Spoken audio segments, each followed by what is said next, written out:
Bonsoir, donc je m'appelle Chantal Hébert, je suis réalisatrice de documentaires.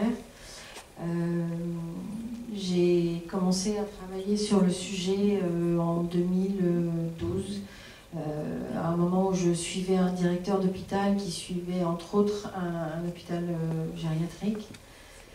Et je me suis retrouvée en immersion pendant une dizaine de jours là-bas, avec une blouse blanche, comme si j'étais une infirmière, et je me suis rendu compte qu'il y avait vraiment beaucoup de choses qui n'allaient pas. Et je me suis dit que si un jour je me retrouvais dépendante, je ne voulais pas qu'on s'occupe de moi comme ça. Il fallait qu'il y ait autre chose. Alors j'ai cherché, et j'ai fini par trouver qu'il y avait des endroits et des gens qui avaient réfléchi à ça, et je suis tombée sur l'humanitude. Et voilà. Et puis donc le film, je l'ai tourné ensuite. J'ai fait beaucoup de repérages en Île-de-France, et puis ensuite j'ai déménagé en Haute-Savoie, donc c'est pour ça que vous voyez que la plupart des... Donc l'EHPAD où j'ai tourné est en Savoie, au Marche, et les scientifiques, les neuroscientifiques, les chercheurs, les médecins sont soit suisses, soit à Grenoble. Voilà. Et je vous présente Marie Roche, qui m'a fait le plaisir de m'accompagner ce soir, qui est formatrice en humanitude, que je vais laisser se présenter. Bonsoir, oui, moi je suis formatrice depuis 12 ans maintenant pour donc cette méthodologie de soins que j'ai découvert en fait quand j'étais moi-même en direction d'EHPAD, et à la sortie du livre en 2005 qui se nomme Humanitude, comprendre la vieillesse, prendre soin des hommes vieux. Suite à cette lecture, j'avais contacté donc les auteurs et demandé à ce que nous soyons formés. Et après cette formation, ça a été une sollicitation pour que je les relaie en région, en Rhône-Alpes. Et c'est ce que j'ai fait jusqu'à il y a 2 ans. J'ai relayé en développant en Rhône-Alpes et en étant formatrice. Et maintenant, j'ai laissé la responsabilité du développement, et je ne fais plus que de la formation, mais de moins en moins parce qu'officiellement, je suis retraitée.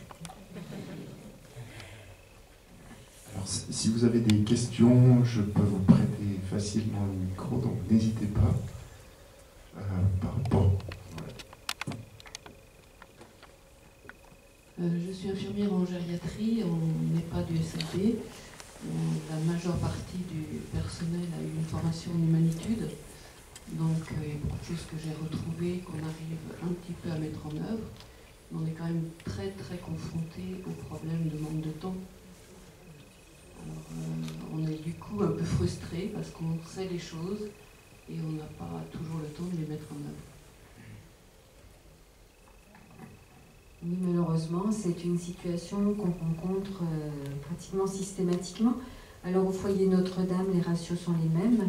C'est du médico-social, c'est pas du sanitaire. Ils ont les ratios habituels des EHPAD.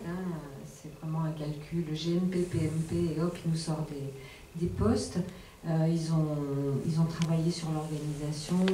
Évidemment, c'est tourné principalement pendant un temps de formation. Et le temps de formation, on n'a pas les contraintes habituelles, puisqu'on est en apprentissage, on est en formation. Mais en principe, on termine toujours la 3e matinée dans les services en étant en situation réelle pour voir qu'est-ce que de tout ce qu'on a vu, on pourra malgré tout faire perdurer, pérenniser, mettre en œuvre dans les moyens contraints, malheureusement, qu'on a et qui ne cessent de se renforcer. Donc je crois que je le disais tout à l'heure, puisqu'il y a eu une projection dans l'après-midi, il y a une implication indispensable de la direction, d'encadrement, avec un engagement fort. Et puis, on y arrive tant bien que mal. Il y a quand même aujourd'hui, maintenant, un label existe qui a été créé par des utilisateurs de la méthodologie. Il n'existe pas depuis si longtemps que ça. Il y a déjà 18 établissements qui l'ont obtenu et 75 qui sont en attente de lettres, puisqu'ils terminent en route vers le label.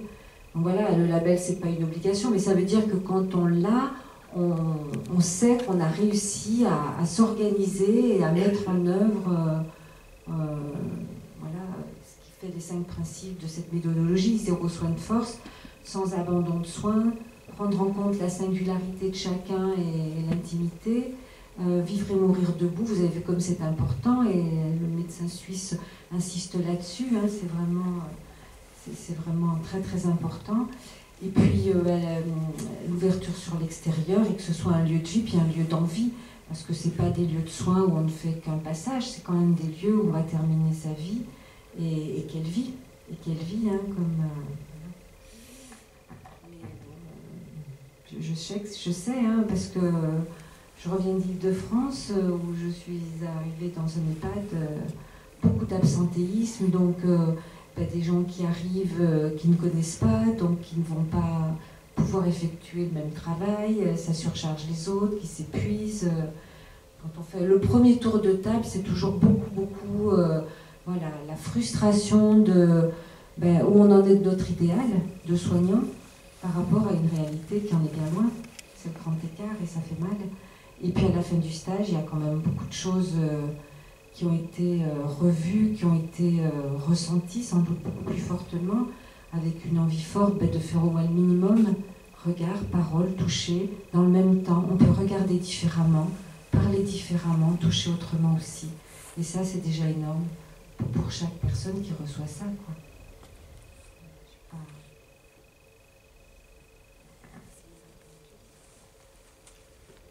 Après, il faut que les directions des établissements soutiennent à fond ce type de démarche et puissent permettre au personnel, au fil des ans, de se reformer, de refaire une piqûre de rappel. Voilà, et ce qui est assez exemplaire en fait dans ce que j'ai pu filmer et observer, dont ce film est le témoin, c'est que aux marches, il n'y a pas que les soignants qui ont été formés à la méthode, mais aussi tout le personnel administratif. Donc tout le monde en fait est exactement dans la même mouvance. Après, ils ont accepté de remettre à plat leur organisation et en fait là-bas, il y a des gens qui se lèvent à l'heure qu'ils veulent le matin. Donc il y a une résidente qui est arrivée très tard. Elle arrive à 90 ans à l'EHPAD parce que son fils lui aussi vieillissait et il était trop inquiet de la laisser toute seule plusieurs jours de suite. Donc elle a accepté de venir d'elle-même en fait en maison de retraite. Mais elle a dit, mais moi chez moi je me réveille à 11h, est-ce que je peux me réveiller à 11h? Elle m'a dit, pas de problème. Donc à partir du moment où les gens ne sont pas forcément réveillés tous à 7h du matin et douché à 8h30 et sorti de la table du petit déjeuner à 9h, ça laisse quand même beaucoup de souplesse pour que le reste de la journée se passe différemment et que les soignants aient le temps d'en prendre avec chacun. Après, c'est un peu comme avec les enfants petits, en fait. Il faut redonner de l'autonomie le plus possible. On le voit très bien dans la scène où Marie aide Paulette, mais en fait c'est Paulette qui se coiffe toute seule, c'est pas Marie qui la coiffe. Donc il faut accepter de prendre du temps avec un petit enfant quand il ne sait pas lasser ses chaussures. Il faut accepter de perdre une demi-heure un jour, parce que ça va faire gagner des heures les matins suivants pour aller à l'école. Mais là c'est pareil. En fait il faut accepter de perdre un petit peu de temps au début pour en gagner après avec chaque résident. Moi, je prends la parole. Bonjour, je suis Pascal, je suis aide-soignant depuis 20 ans. Et j'ai envie de dire tout de suite, spontanément, un grand merci. Merci Marie, merci Chantal. Un grand merci parce qu'on reconnaît à travers ce film, à travers les images, on reconnaît que nous sommes tous des humains. Et qu'on a besoin de cette tendresse et cet échange vital. On a besoin de se reconnaître à travers l'autre, de se valoriser. Et c'est vrai que dans la profession, on ne peut pas employer le mot « aimer », mais c'est les personnes âgées. Mais qu'est-ce que je vous aime bien, mais qu'est-ce que je vous aime bien. Et le bisou en dit long, le grand bisou du matin. Et moi, si j'essaye de faire passer le message, mais comme vous disiez, Marie, le fait qu'on soit peu nombreux comme soignants, j'aime bien employer le mot « la calinothérapie ». Pour que le patient se sente bien dans nos bras et qu'il ait envie de venir se lever. Mais aujourd'hui, qu'est-ce qu'il faut faire? Qu'est-ce qu'on peut faire pour que cette formation humanitude soit le plus répandue possible? Est-ce que justement, Chantal, vous pouvez passer avec ce film dans les EHPAD? Est-ce que vous avez une porte ouverte par les directrices? Est-ce que vous avez une possibilité de toucher la masse au niveau médiatique? Alors, le film est passé sur France 5 la première fois fin août 2016. Je pense qu'il sera peut-être programmé de temps en temps entre 2h et 3h du matin. Donc ce sont les insomniaques à l'hôpital et dans les prisons qui le verront. Mais oui, sinon évidemment il y a des fenêtres. C'est ce qui s'est passé avec Stéphane Closon qui m'a contacté. Et n'importe quel EHPAD ou service de SSR, maison de santé peut appeler la production ou moi-même. Et si c'est pas trop loin, que je suis disponible, c'est avec grand plaisir que j'accompagne une projection et que je suis prête à parler avec et le personnel administratif et le personnel soignant, bien sûr, et les familles, et bien sûr. Oui. Oh, je pense qu'il faut que ça soit vu, que ça se sache, que voilà, c'était le but du film. Hein. Pour moi, il y a un côté un peu éducation populaire et militantisme. J'ai fait ce film de façon très égoïste en me disant mais j'espère qu'en le faisant maintenant, dans 30 ans peut-être, si je dois arriver aux marches, ça coule de source. Ou que n'importe où, que ça coule de source. Il faudrait que ça coule de source partout, c'est évident, bien sûr. Alors, ce qui est très appréciable dans le film, c'est les visages de chacun, les sourires. Il n'y a plus de masque, c'est les sourires. Elles sont belles, ces femmes. Elles sont belles. Aussi bien les soignants que les soignés. Mais aujourd'hui, on ne sait plus être beau pour l'autre. Il y a comme un... Alors, bravo, merci. Bah, merci à vous. J'avais un super chef opérateur aussi. Mais c'est vrai qu'on a passé beaucoup de temps à parler ensemble avant, à passer du temps avec les résidents, avec les soignants, avant même qu'on prenne la caméra. Après, on a passé 1 ou 2 journées entières, je crois, où on n'a pas tourné. Mais on s'est promené avec le matériel pour se fondre vraiment dans la masse, pour que plus personne fasse attention à nous, en fait. Et ça a fonctionné comme ça, donc effectivement, on a pu être très très près des gens. Merci de l'avoir remarqué. Oui, je voulais que tout le monde soit beau, parce que ça a été très difficile de faire accepter un film comme ça à la télévision. Parce que la première chose qu'on vous dit, c'est « Oh non, les vieux, c'est pas vendeur. Oh non, c'est pas sexy. » Voilà, j'ai essayé de les rendre les plus sexy possible. Bonjour, Frédéric Chevalier. Moi, j'avais deux questions de nature, à mon avis, très différentes. La première, c'est d'appliquer la méthode. Bon, j'ai entendu une question de temps, mais du coup, en termes de coûts, voilà, est-ce que les coûts restent les mêmes? Alors, si j'ai bien compris, vous avez répondu en partie, puisque vous avez dit que finalement les temps impartis restaient les mêmes. C'est plus une refonte de l'organisation. Mais quand les professionnels ont du plaisir à venir travailler, automatiquement il y a moins d'absentéisme, il y a moins d'accidents du travail. C'est déjà énorme. Donc pour ça, il faut qu'ils soient aussi reconnus, il faut qu'ils se rapprochent le plus possible de leur idée, il faut qu'il y ait du sens. Il faut retrouver du sens. Bien souvent, j'entends ça lors des bilans. Ah, maintenant, ça y est, ça redonne du sens. Je sais pourquoi j'ai fait ce métier, je vais y rester. Combien de fois j'ai entendu aussi, ah ben j'étais sur le point de partir, mais je vais rester. Voilà, envie, il faut donner envie. Et c'est des choses simples, c'est des choses qui, dans le milieu professionnel, s'oublient, comme dit Yves Gineste, quelqu'un qui va faire les ménages dans un hôtel. Pendant 25 ans où j'ai été dans les hôtels, il dit personne jamais n'est rentré directement après avoir toqué. La même personne va faire un remplacement en maison de retraite. Au bout de quelques jours, elle toque, elle rentre.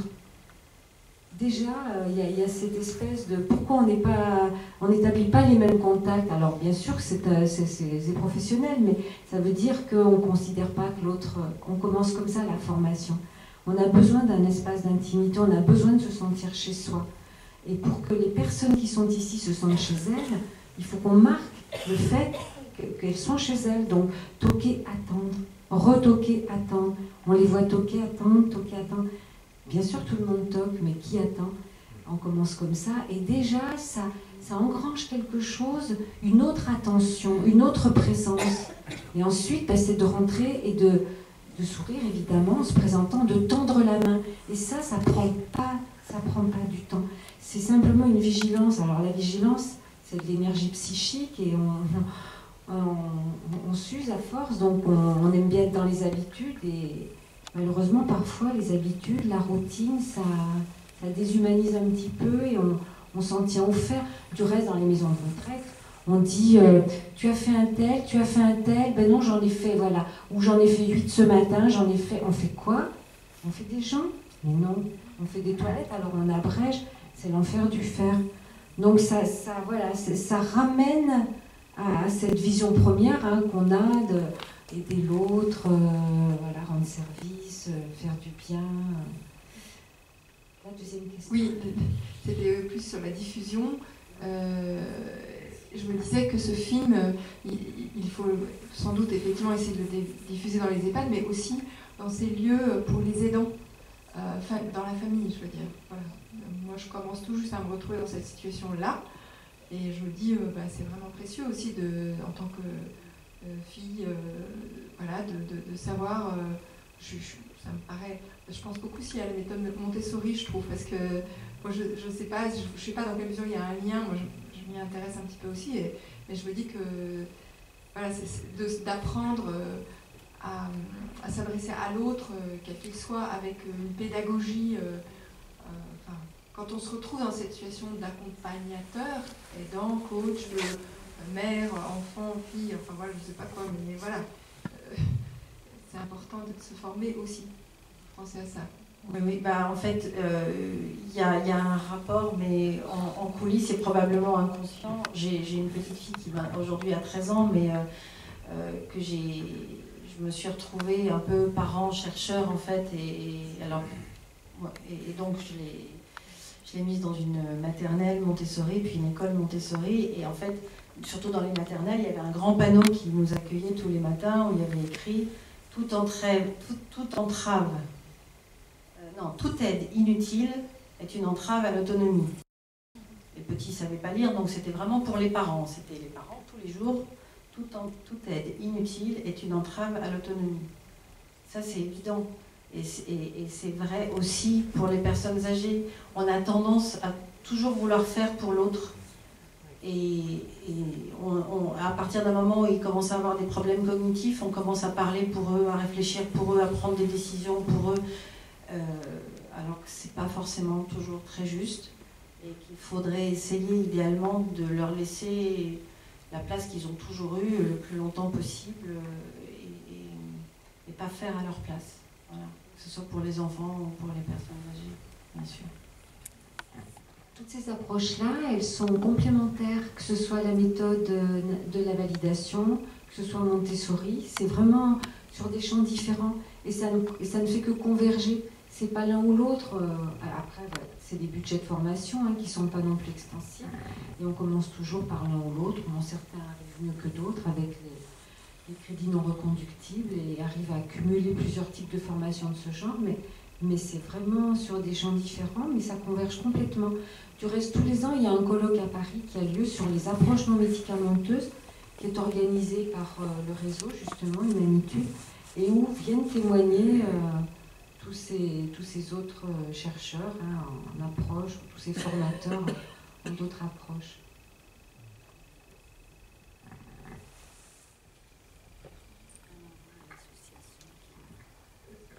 Merci pour ce beau film. D'autant que les médias plutôt parlent des EHPAD dans le sens de la maltraitance. Mais là au moins il y a de l'espoir, il y a de l'amour et c'est très beau. Je voulais, à un moment, vous abordez une autre méthode avec les lumières, avec la méthode la musique. Est-ce que vous pouvez préciser, parce que c'est une méthode qu'on ne voit pas aux marches d'ailleurs. Non, parce qu'aux marches, il ne l'utilise pas. C'est donc la méthode qui s'appelle Snozelen, qui, comme l'a expliqué la cadre de service de l'hôpital de Nîmes, est une méthode qui a été développée aux Pays-Bas pour les enfants handicapés au départ. Et puis, de fil en aiguille, on s'est rendu compte que les effets bénéfiques sur le comportement pouvaient tout à fait être adaptés pour une autre population, et donc ça se développe aussi dans les services de gériatrie. Voilà, alors elle a utilisé... Il y a des pièces entières conçues autour de ça, qui coûtent assez cher. Ça représente en général un gros investissement pour les EHPAD, donc c'est pour ça que je pense qu'il n'y en a pas tant que ça. Il y en a hein, dans certains endroits, mais sinon, comme on l'a vu dans le film, il y a aussi... on peut, avec du petit matériel tout bête, arriver à créer une ambiance douce, une musique douce, de la lumière tamisée, un contact tactile. Là, on l'a pas tellement vu, mais une des aides-soignantes, elle utilise beaucoup de petits échantillons de parfum pour stimuler le sens olfactif, etc. Et en fait, tout ça, c'est... On parle à quelqu'un et on lui prend les mains et on le caresse, et c'est la calinothérapie, et ça fonctionne très très bien, quoi. Et je trouve que c'est une méthode qui fait plus évoquer des soins de suite, alors que l'humanitude, elle est vraiment adaptée aux EHPAD, parce que comme vous le dites, ça ne demande pas vraiment du temps. C'est un changement d'attitude vis-à-vis. Donc la façon de dire bonjour, la façon de faire la toilette, la façon de donner à manger, hein, c'est plus la béquille, mais c'est différent. Et je crois que c'est vraiment, vraiment très bien adapté à ce type d'établissement.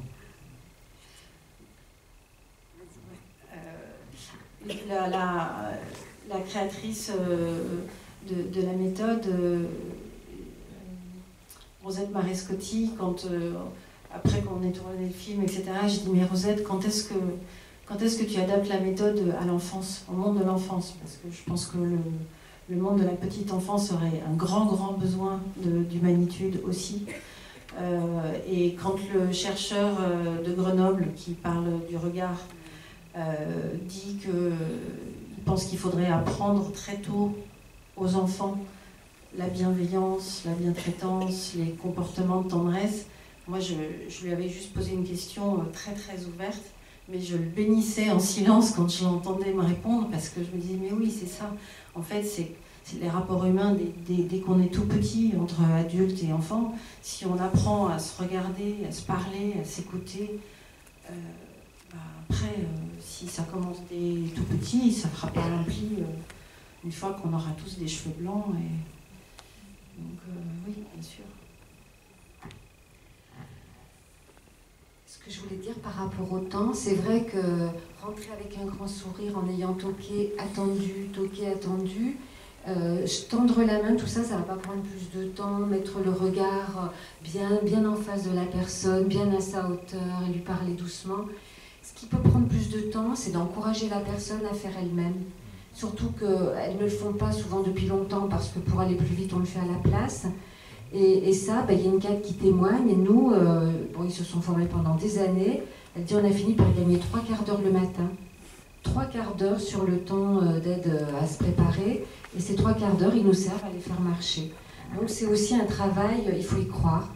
Hein, ils l'ont fait parce qu'ils ne savaient pas que c'était impossible, c'est un peu ça. C'est se dire, allez, on essaye et on voit ce que ça donne. C'est pour ça qu'on travaille avec des fiches, avec des objectifs, on voit ce que ça donne au bout de 30 jours, on repart sur 30 jours, etc. On donne tout un tas de supports et d'outils. La méthodologie ne s'arrête pas simplement aux 4 piliers, elle est bien plus vaste que ça. On va aborder aussi tout ce qui concerne le cerveau.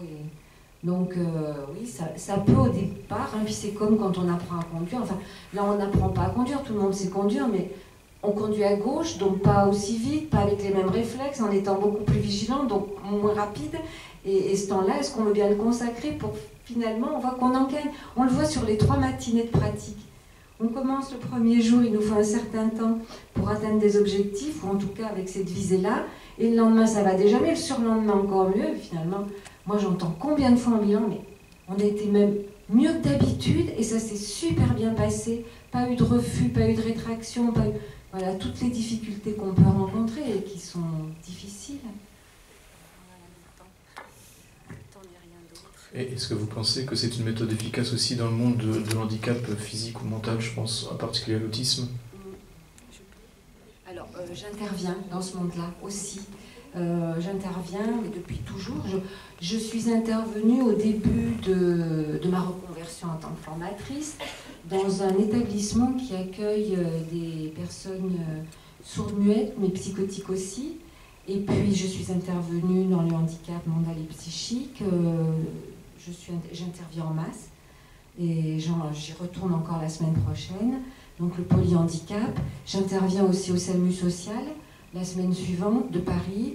Vous voyez, enfin, voilà, on adapte au milieu dans lequel on est, mais de toute façon, ça reste les règles de base de comment je rencontre l'autre, qu'est-ce que je lui offre comme présence, hein, comment je peux procurer de la confiance, comment je peux gagner la confiance de quelqu'un, faire qu'il se sente bien. Parce que quand on est confiant avec quelqu'un, on est bien automatiquement, on se pose un peu, donc ça marche partout. Et on l'adapte aussi, on a beaucoup, dans le Nord surtout, ils sont beaucoup intervenus en psychiatrie. Alors en fonction des problèmes qu'on peut rencontrer en psychiatrie, on va adapter au niveau du regard, on va adapter au niveau du toucher, mais tout se réajuste en permanence. Pour ça, la difficulté quand une personne n'exprime pas vraiment ce qu'elle ressent, comment on réajuste, oui, il faut accepter aussi, hein, on n'est pas maître de tout, on ne peut pas tout comprendre, tout savoir, mais on essaye en tout cas de percevoir beaucoup ce que l'autre ressent et puis d'avancer avec. Voilà, mais ça marche. Marie, vous êtes d'accord que pour que Humanitude marche dans un EHPAD, il faut que ce soit le chef, oui, le directeur qui soit d'accord que tous soient formés.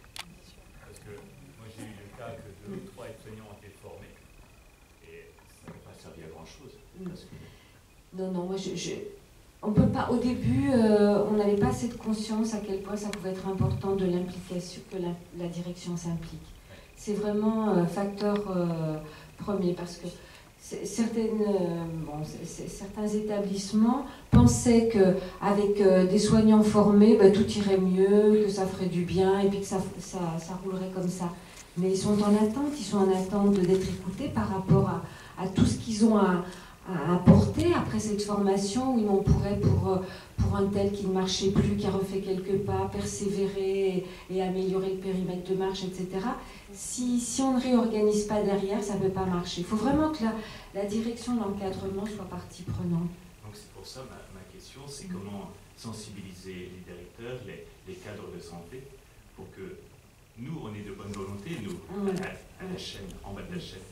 Mais il faut que la direction aussi donne les moyens de se former et qu'on va tous dans le même sens. Parce qu'on a eu 2 ou 3 collègues qui ont été formés, ils reviennent, ils ont envie de mettre en place et au bout d'un moment, ils baissent les bras parce que c'est trop difficile. Alors il y a des formations qui sont individuelles, qui ne sont pas 4 jours sur le terrain, mais 3 jours avec les auteurs et avec Candida Delmas, une gériatre qui est très très investie dans cette méthodologie, qui est aussi formateur à l'ARS de Languedoc-Roussillon, qui forme au pathos, tous les autres médecins, donc elle est vraiment très reconnue, cette personne, une personne formidable. Et il y a des formations de 3 jours où justement les auteurs, alors il y a les médecins, les directeurs, les cadres de santé, enfin voilà, c'est individuel, n'importe qui peut s'inscrire. On a eu des ergonomes, enfin voilà, je les ai beaucoup fréquentés ces formations-là. Et là, ils prennent vraiment conscience, parce que Pascal Leflemme, quand il a participé aux 3 jours, alors qu'il formait ses équipes depuis des années, il a compris bien plus que ce qu'il pensait d'entretien, d'explication, de sensibilisation et autres. C'est sûr que ça ne s'impose pas, malheureusement, ça ne s'impose pas.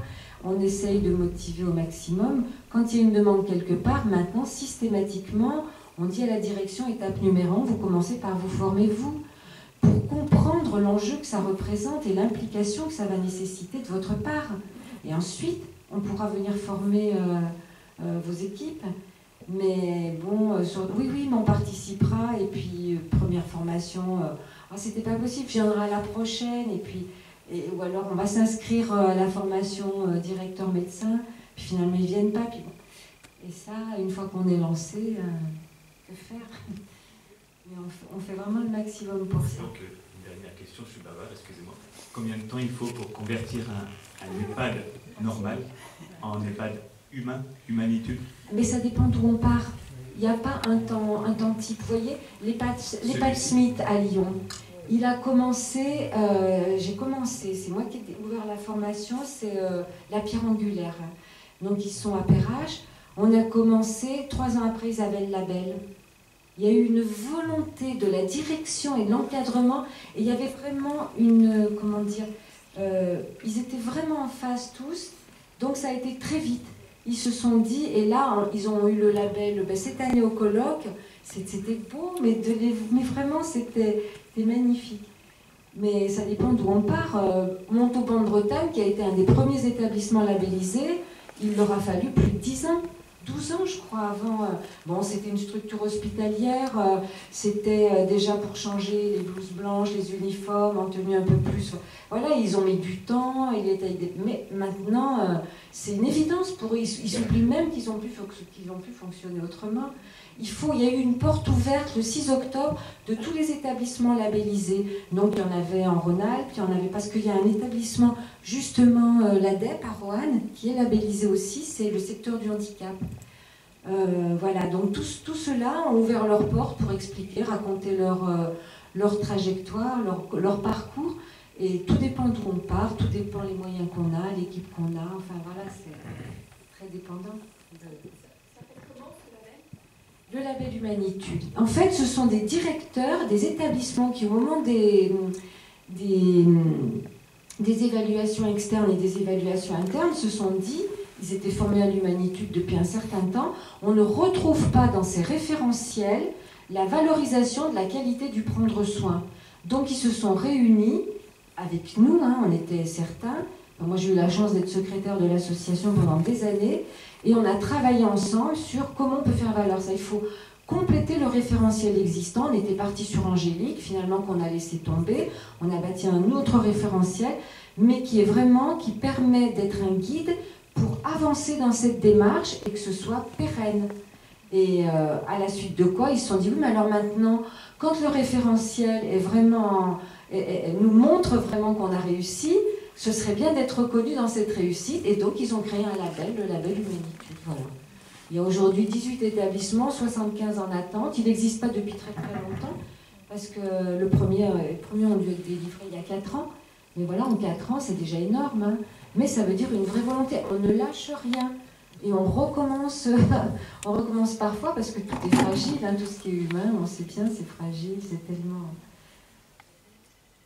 Moi, j'ai une petite question sur des chiffres. Est-ce que vous avez un nom de... Combien vous êtes de formateurs, formatrices en France, et le nombre d'établissements qui ont été labellisés sur la région Rhône-Alpes? Et une dernière question, en termes d'outils, de supports, est-ce qu'il existe des supports qui permettent de faire connaître et convaincre pour qu'on puisse diffuser derrière Il y a le site qui est très très bien fait, le site Humanitude, où vous trouvez tout un tas de références, où vous trouvez quel type de formation, à qui ça s'adresse, tout un tas d'articles que les auteurs ont pu écrire avant. Il est très fourni, des supports papier, on a le document stagiaire, mais bon, ça ne parle pas trop si on n'a pas été formé. Sinon, les auteurs avaient voulu faire un film à l'attention des familles pour leur faire comprendre un petit peu, surtout au niveau des personnes atteintes de maladies neuro-évolutives. Moi, j'utilise ce terme parce que génératif, c'est une connotation que j'aime pas. Voilà. Et ce DVD, il n'a pas été une grande réussite, mais malgré tout, il est quand même pédagogique et il permet aux familles d'accepter parfois certains comportements de leurs parents qu'ils ne peuvent pas comprendre, qui n'a pas de sens pour eux. Et ils comprennent que ça peut avoir du sens pour le parent, qui lui est donc est plus du tout dans la même réalité forcément que nous. Donc voilà, pour convaincre après les établissements, c'est le bouche à oreille beaucoup. Parfois on est entré dans des établissements, moi je me souviens d'un établissement où les soignants m'écrivaient, ils voulaient être formés. Je disais, ben oui, mais il faut que votre directeur... Ils ont insisté, ils ont fait le forcing. Au bout de 4 ans, le directeur a accepté que je vienne faire une sensibilisation en disant, mais écoutez, on verra après la sensibilisation, si tout le monde est d'accord, on verra. Et en fait, tout le monde a voulu réclamer la formation et on a entrepris. Finalement, le directeur, il s'est laissé convaincre parce que il n'y croyait pas du tout. Il disait oui, mais ça c'est du bon sens, tout le monde sait, on regarde, on parle et on touche, bien sûr. Et puis en fait, il a vu des changements réels au niveau des résidents et des équipes. On n'utilisait plus les mêmes termes en réunion, les personnes n'étaient plus les mêmes. Enfin, et il s'est dit, ah oui, c'est peut-être c'est peut-être finalement plus que ce que je pensais, et voilà, de fil en aiguille, il a continué. Mais on rentre par où on peut, nous on ne fait pas de forcing, on n'impose rien, c'est une formation parmi tant d'autres qui apporte ce qu'elle apporte. Moi, ce que j'ai beaucoup aimé quand j'étais directrice d'EHPAD dans cette formation, c'est que c'était pas quelque chose en plus. Je veux dire, c'est tous les matins, qu'est-ce qui se passe et comment ça peut se passer autrement. Snozelen, c'est une pièce qu'on va faire en plus, un temps en plus, la validation, il faut prendre la personne à côté, un temps en plus. Et comme on parle tout le temps du temps, comment peut-on exploiter le temps que nous avons au mieux par notre attitude, par voilà, notre intention. Notre intention, quelle est notre intention? Et donc notre attention à ça, c'est vraiment ce qui me paraissait le plus accessible, et c'est pour ça qu'on était parti là-dedans et qu'on n'a vraiment pas regretté d'y être parti. Mais après, pour répondre à votre question, c'est effectivement pas facile d'arriver à convaincre tout le monde d'emblée. Moi, j'ai fait la projection du film dans un petit village à côté de chez moi en juin. Il y avait des médecins qui étaient là, la médecin qui s'occupe de tout le service de SSR de la maison de santé, et elle m'a contactée en septembre pour un thé. Elle a commencé à se tourner autour du pot. Mais est-ce que tu pourrais pas venir faire une projection et tout? Si, bien sûr. Ok, je m'en occupe. Parfait. Et elle me rappelle en me disant, bon, j'en ai parlé à la directrice, elle va t'appeler. On est fin novembre et la directrice ne m'a toujours pas appelé. Donc je pense que... Parce que ça veut dire aussi qu'il faut qu'ils acceptent de lâcher un peu leur petit pouvoir, leur façon de faire habituelle. Les humains, on n'aime pas trop le changement. On est assez réfractaire à ça, et encore plus en France. Donc accepter de remettre... tout en cause, la hiérarchie, les horaires, le fait que l'équipe du matin, si elle n'a pas fait toutes les toilettes, c'est l'équipe de l'après-midi qui va devoir s'en charger. Voilà, il faut que tout le monde se rende compte qu'en fait, on est une chaîne et que l'entraide, elle fonctionne 24 heures sur 24, même si on n'est pas 24 heures sur 24 dans l'établissement. Mais donc, il faut que toutes les mentalités changent, quoi. Sur le site, il y a la liste des établissements en France qui sont dans ce... Sur le site, il doit y avoir la liste des établissements labellisés qu'on peut rencontrer. Mais vous voyez, par exemple, Notre-Dame n'a pas de label. Alors, il est en route depuis longtemps, mais voilà, parce qu'on peut tout à fait être dans cette démarche quotidiennement et ne pas avoir réclamé le label, c'est pas... Mais bon, quand un établissement là, c'est qu'il a été très très exigeant, parce que je peux vous dire que l'association Assume Vie est très très exigeante pour l'accorder. Il y a quand même 5 grands principes et 300 items, et puis alors c'est dans le détail, et c'est ça aussi, se lancer là-dedans. Alors évidemment, moi j'ai toujours présenté en disant, c'est pas un guide en plus, un référentiel en plus, c'est tous les jours regarder à travers cette grille-là, ce qu'on fait à travers cette grille-là. Et ça rajoute rien, mais c'est changer de grille, quoi. C'est un petit peu, on met pas les mêmes lunettes, on regarde autrement, et puis comme ça on fait autrement aussi. Mais on doit trouver, moi j'avoue que je suis un peu moins dedans, je continue sur le terrain, j'en ai fait pas mal cette année, mais je suis moins présente, et je n'ai pas été regardée sur le site récemment, je sais qu'il est bien mis à jour.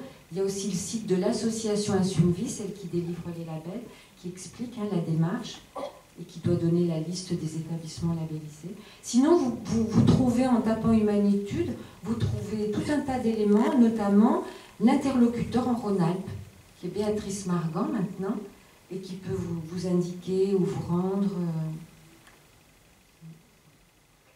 Une autre question, est-ce que au moins on m'a parlé de la méthode basale d'une certaine Naomi Feil? Ah non, la validation. Alors, je sais pas, on m'a dit que c'est une méthode de communication avec les personnes... Oui, voilà, la validation, c'est une méthode qui s'appelle la validation. Ah. Et c'est Naomi Feil, une américaine, qui a mis ça en place. Elle est intervenue à plusieurs de nos colloques, même en personne. Souvent, c'était par personne interposée, mais elle est venue une année, c'était sympa, avec son époux. Voilà, elle a mis ça en place, c'est valider les émotions de la personne, l'aider à les exprimer, et ensuite l'apaiser, parce que souvent ce sont des émotions très, très fortes, qui sont parfois de la souffrance, qui sont de l'angoisse. Donc, et ça, il faut une formation spécifique, et puis il faut avoir à ce moment-là où la personne exprime son émotion. Moi, je ne suis pas formée à ça, mais j'ai des collègues formatrices qui se sont formées à cette méthode parce que dans les formateurs, on est une soixantaine, vous m'aviez demandé, soixantaine de formateurs en France, plus tous ceux à l'étranger, parce qu'ils sont beaucoup au Japon en ce moment, où les Japonais font énormément de recherches pointues sur justement ce que ça apporte comme bénéfice, la méthodologie. Et ça va revenir en France par le biais du Japon, ça c'est sûr. Et donc, cette méthode de validation, c'est vraiment être formé et puis arriver avec la personne à prendre un temps pour elle, à la faire exprimer. Moi, voilà ce que j'en dirais, mais c'est très grossier, c'est pas du tout approfondi. Peut-être d'autres sont formés à cette approche.